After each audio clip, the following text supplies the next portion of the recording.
زارا کے گھر والے بہت پریشان ہیں کہ آخر ایسی کیا وجہ ہو گئی ہے جو زارا شادی سے انکار کر رہی ہے۔ مہرو جو لڑکے گھر چھوڑ کے آ چکی ہوتی ہے، اس کا مطالبہ ہوتا ہے کہ گھر کے کاغذات میرے نام کیے جائیں۔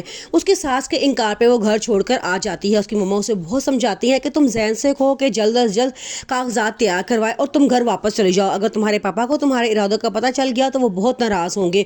ان کی یہ ساری باتیں کے آپا سن لیتے ہیں اور وہ آ کے مہرو کو بہت ڈانٹتے ہیں اور کہتے ہیں کہ شرافت سے گھر واپس چلی جاؤ، نہیں تو میں تمہارا انجام بہت برا کروں گا۔ وہ کہتے ہیں کہ زارا بیٹی کے معاملے میں تو مجھ سے غفلت ہو گئی تھی، لیکن تمہیں میں نہیں چھوڑوں گا، تم سیدھی طرح سے گھر واپس جاؤ اور اپنے معاملات ٹھیک کرو۔ دوسری طرف زین جو بہت افسردہ ہوتا ہے، اس کی ماما اس کے پاس آتی ہیں اور پیپرز اس کے ہاتھ میں دیتی ہیں اور کہتی ہیں کہ یہ لو، جاؤ اور جا کے مہرو کو منا کے گھر واپس لے آؤ۔ زین کہتا ہے کسی کے پیپر ہیں؟ تو وہ بتاتی ہیں گھر میں نے مہرو کے نام کر دیا ہے، جاؤ تم اسے منا کے گھر لے آؤ۔ زین بڑا خوش ہوتا ہے اور فٹافٹ تیار ہوتا ہے اور کہتا ہے میں مہرو کو لینے جا رہا ہوں۔ زارا کے خالو ہادی کے ساتھ ان کے گھر آتے ہیں اور کہتے ہیں کہ ہم وجہ جاننا چاہتے ہیں کہ کیا ہوا ہے جو زارا شادی سے انکار کر رہی ہے۔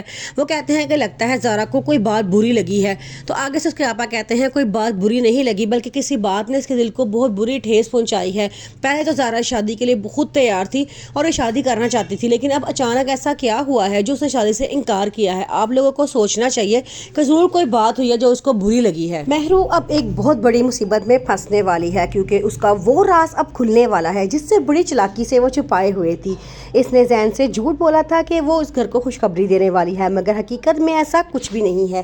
اب سچ زین کے سامنے آنے والا ہے۔ مہرو اب بہت پریشان ہے کیونکہ مہرو کی ساس نے یہ اعلان کیا تھا کہ وہ بہت جلد یہ گھر مہرو کے نام کرنے والی ہیں، کیونکہ مہرو نے کہا تھا کہ اگر انہوں نے یہ گھر اس کے نام نہ کیا تو وہ ہونے والے بچے کو ان لوگوں سے محروم کر دے گی اور یہاں سے لے کے کہیں دور چلی جائے گی۔ اس کی بلیک میلنگ میں آ کے اب اس کی ساس کا نام گھر کرنے والی ہی تھی کہ ان کے گھر میں ان کی دوست ملنے کے لیے آتی ہے جو لیڈی ڈاکٹر ہوتی ہے۔ مریم بہت چلاک لڑکی ہے، وہ بڑی چلاکی سے ہادی اور زارا کے درمیان اتنی غلط فہمیاں پیدا کر دیتی ہے کہ وہ دونوں اب دل سے شادی کے لیے تیار نہیں ہیں۔ زارا کو سمجھ نہیں آ رہا کہ وہ کیا کرے اور کس طرح شادی سے انکار کرے، جبکہ ہادی بہت پریشان ہے کیونکہ وہ زارا سے ہی شادی کرنا چاہتا ہے اور چاہتا ہے کہ وجہ معلوم کی جائے کہ زارا کیوں انکار کر رہی ہے، لیکن اسے کچھ سمجھ نہیں آتا۔ ہادی کی ماما کو آہستہ آہستہ ساری بات سمجھ آنا شروع ہو چکی ہے کہ گھر میں چل کیا رہا ہے۔